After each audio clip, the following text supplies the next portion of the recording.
What is good? This is a Nuchannel Sports Takedown.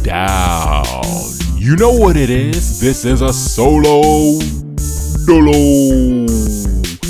Back at it again with your host, Chris.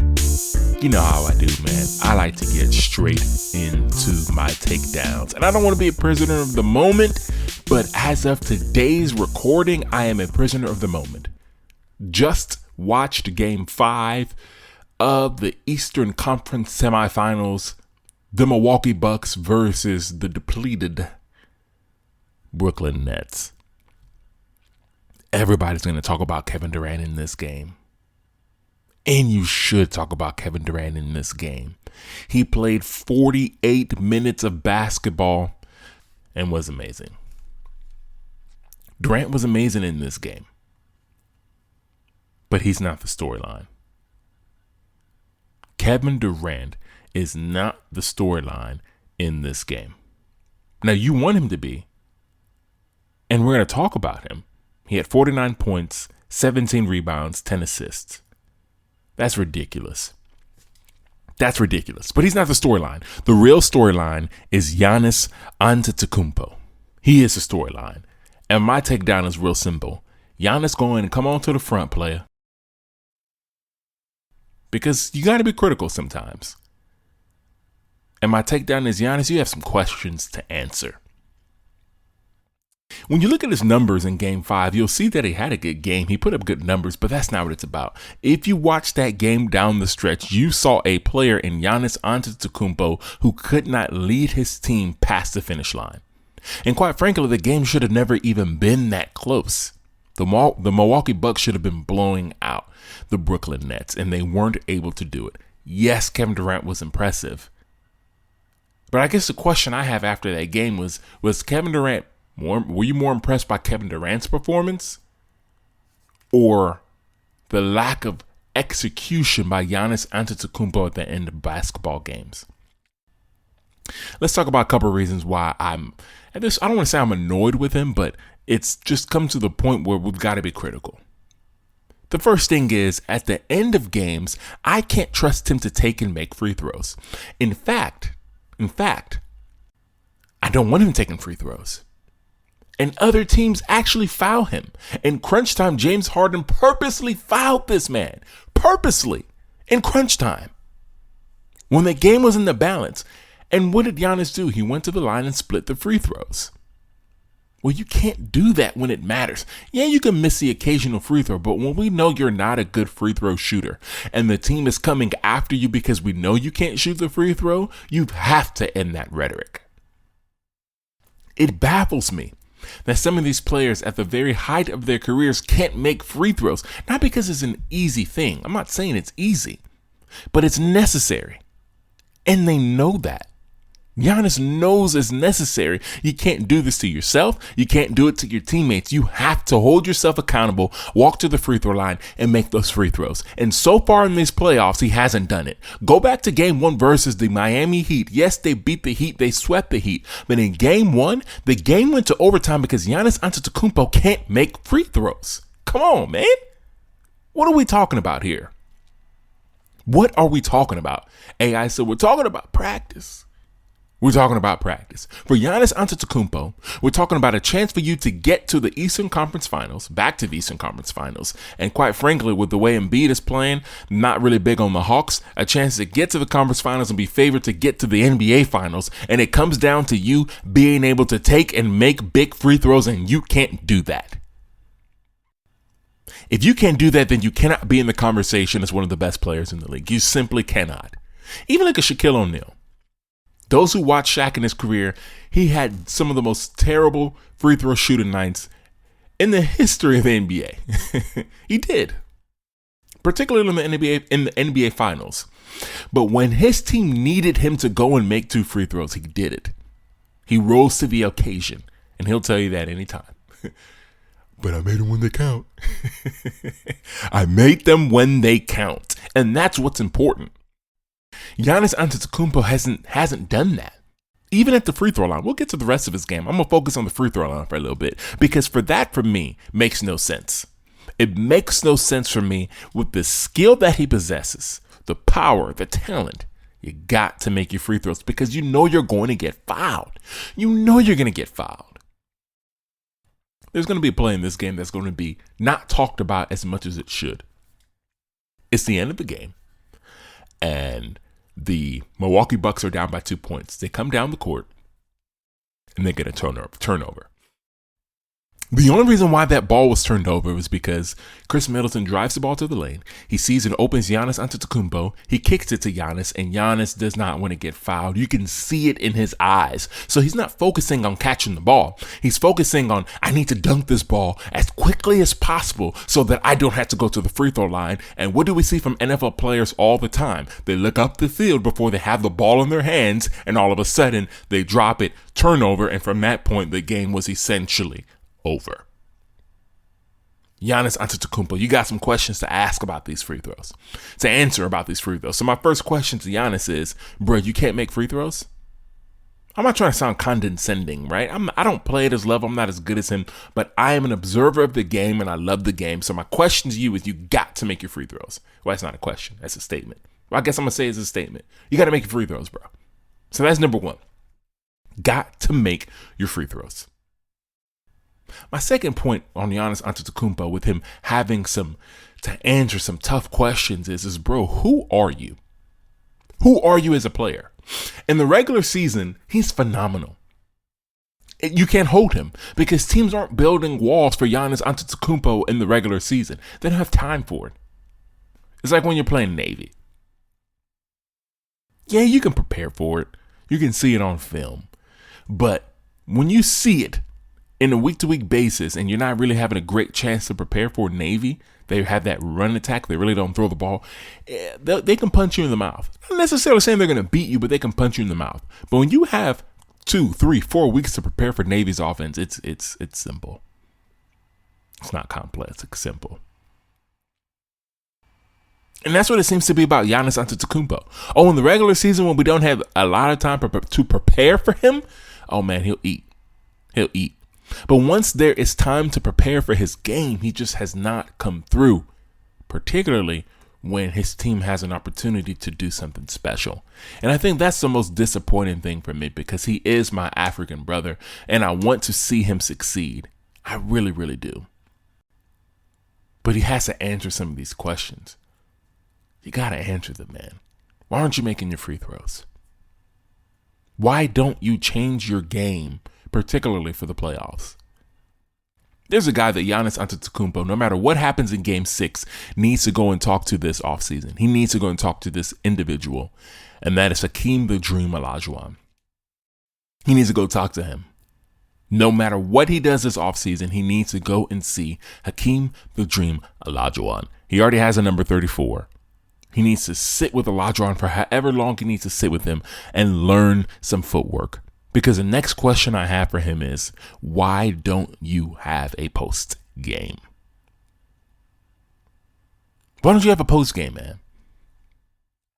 You're too talented not to have a post game. The way the Brooklyn Nets are playing him, the way the Toronto Raptors played him a couple years back, and the way the Miami Heat played him last year was, yeah, we'll let you have a full head of steam from the three-point line, but we'll meet you in the paint, and throughout the course of the game, you're going to get about 1 or 2 charges called. You're going to blow about a couple of layups, and you're going to take some unnecessary threes that you don't really hit at a high clip. So it'll all balance out. And oh yeah, in crunch time, that little run to the basket thing, yeah, that's not going to work. And it's never worked. He's not a good crunch time player. And the reason why is the answer is simple. The question is simple. Why don't you have any post moves? He tried some post moves today, some sky hooks.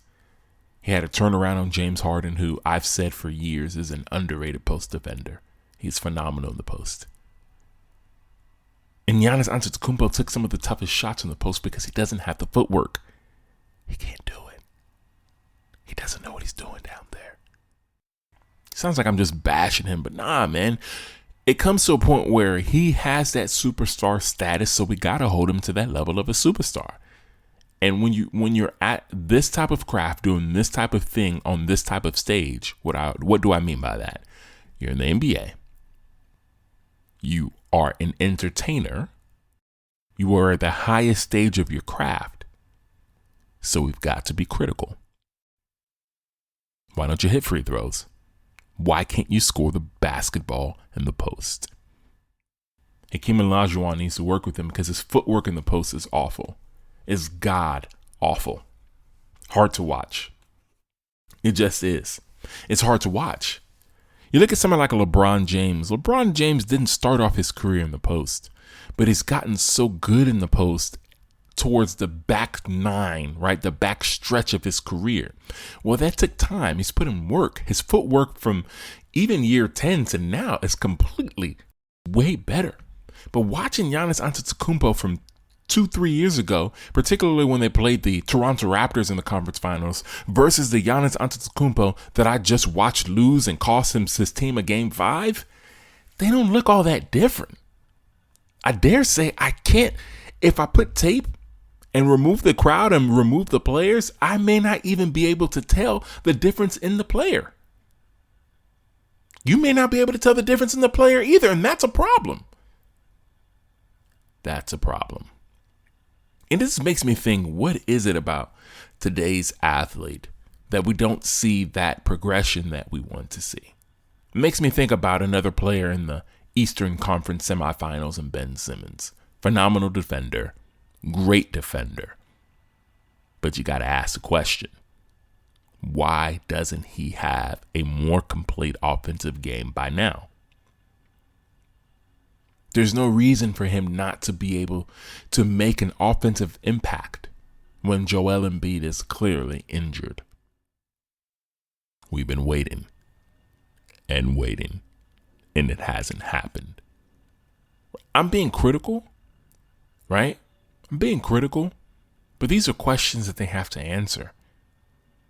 Because I believe both of these players, Giannis Antetokounmpo and Ben Simmons, are costing their team a chance to make the conference finals in a year where, let's face it, we got to be real. LeBron was hurt. AD was hurt. The Clippers they are who they are. They give you good some nights. They're Jekyll and Hyde. You don't know what you're getting. You have a Jazz team, same thing. They're a good team. They're not so much Jekyll and Hyde, but you're not afraid of them. It's wide open is my point. It's completely wide open for a team that hasn't done it in a long time, and really for some teams who haven't done it at all, to go get it. And you mean to tell me that Giannis Antetokounmpo, the questions that I'm asking in this postseason were the same questions that I was asking in previous postseasons? That can't be the case, man. Same thing for Ben Simmons. The question we're asking about Ben Simmons is, where's the offense? How come you don't shoot more? Why do you look so uncomfortable shooting? How come you can't take over late in games? It's the same questions we were asking 2, 3, 4 years ago. It's the same questions. Now, some of you guys may say, Chris, you're being too harsh. Kevin Durant played one of the best games that I've ever seen in NBA history. That's fine and dandy, but it never should have been enough. It should have never been enough to defeat that Bucks team. Same thing for the 76ers. Same thing for the 76ers in their game 4. Yeah, Trae Young played well, and Joel Embiid played terrible in the second half. But Ben Simmons should have been the difference to win that game. So for both of those players, they have questions to ask. I didn't mean to rope in Ben Simmons in this takedown, but somehow his name got roped in, and that's the way it happens in life. You know, sometimes when your little brother do something bad and your mama come in the room, she get mad at him, and all of a sudden he gets smacked and you get smacked, and you looking around like, how did I get smacked? I didn't mean to bring in Ben Simmons in this, but it's one of those things where it's just, I believe in their talent. I believe they're both transcendent players. So now I get frustrated when I don't see it. And that's what it comes down to, particularly with Giannis. He has all the tools to be great, but he's not tapping into his tools. It's almost like he's playing at 50% of the potential that he has. And at 50%, he's already a 2-time league MVP. He's been to a conference finals, and he can lead this team with this group of players to a finals. But he needs to harness his skills more. He's playing too much on just raw talent. His skill base is just not where it needs to be right now. It's not where it needs to be. And for that, I'm disappointed. So if Ben Simmons' season ends in the conference finals and Giannis Antetokounmpo's season ends in the conference finals, they have nobody but themselves to blame for not improving in areas where we've known, and quite frankly, they've known that they need to improve.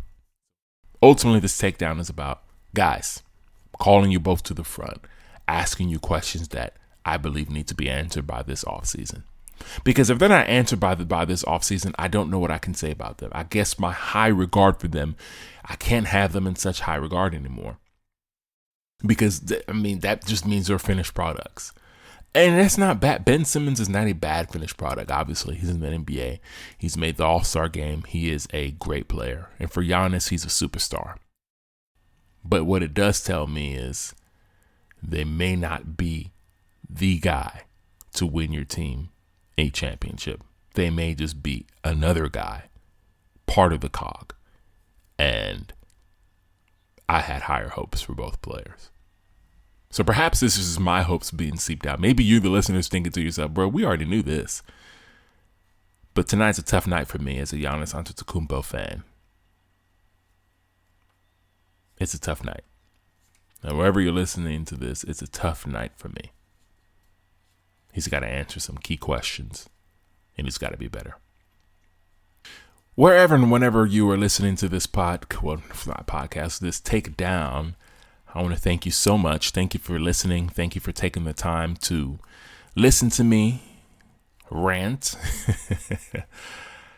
We also have podcasts. Check out our podcast on our website, nuchannelsports.net.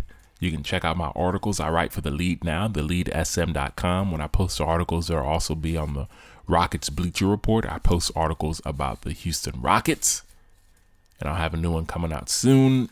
I'll also do a takedown based on that article once it comes out. You can check out our beautiful faces on Afro Vibes TV. You can check us out on Afro Vibes.